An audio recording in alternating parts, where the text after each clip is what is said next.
There's an interesting WRC case reported there this week in the Irish Times. It's a discrimination case involving a woman. She's an employee. She's from a traveller background. A senior hotel manager referred to her in the workplace as an itinerant. The WRC found the hotel vicariously liable for the slur. The adjudicator said she could conceive of no motive for referring to the woman, who's 21, in public as an itinerant other than to humiliate and embarrass her. The adjudicator said that the Deputy General Manager's public labelling of the complainant as an itinerant is grossly offensive. And the adjudicator, Catherine Byrne, also found the Deputy General Manager's explanation of his conduct to be ridiculous, not credible, and disrespectful to this investigation.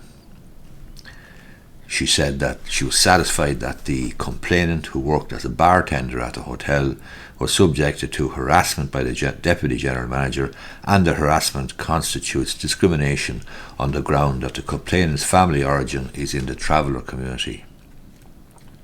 She also found that the hotel had failed to deal properly with an earlier complaint in 2018, and that could have prevented the continuation of the Deputy General Manager's disrespectful treatment towards the plaintiff or towards the complainant.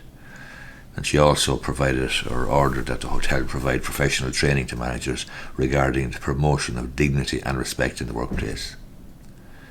She said that the context in which the word itinerant was used gives the lie to the Deputy General Manager's flamboyant explanation that he meant the word as it is defined in the Oxford English Dictionary of a person who travels from place to place.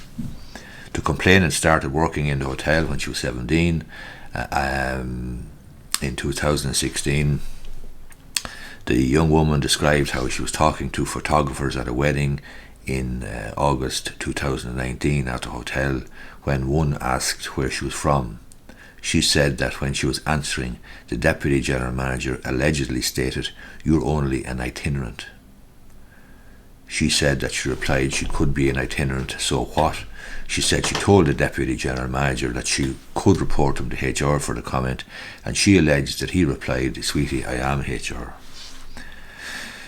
So, in evidence, the complainant said the Deputy General Manager's tone was, "Don't mind you, you're only an itinerant." She resigned from her job in August 2019. In evidence, the Deputy General Manager gave a conflicting account of the exchange in August 2019. The Deputy General Manager said that when the complainant answered the question about where she was from, he remarked, "You make it sound like it's itinerant." So the counsel for the complainant then put it to the Deputy General Manager that the term itinerant is a derogatory term for a member of the travelling community. The Deputy General Manager said he did not agree and rejected that the complainant was treated in the way she alleged.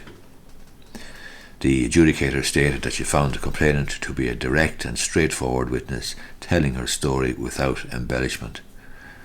She also said that she could find no reason not to accept her evidence that the Deputy General Manager also made sexual comments that she complained of.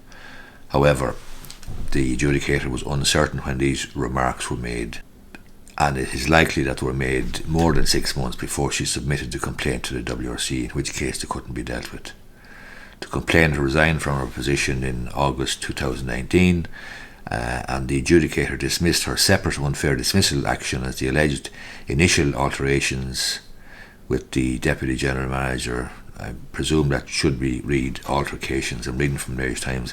With the Deputy General Manager first complained of in September 2018 occurred outside the 6-month time frame within which complaints of unfair dismissal must be submitted to the WRC. Just to be clear about that, if something gives rise to dismissal or somebody leaves their job, then they must bring a claim within 6 months of the resignation.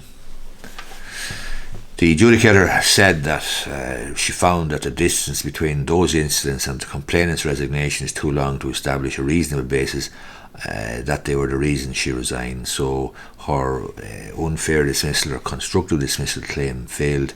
However, the discrimination claim succeeded, and she was ordered to pay, or the hotel rather was ordered to pay the woman over €10,000.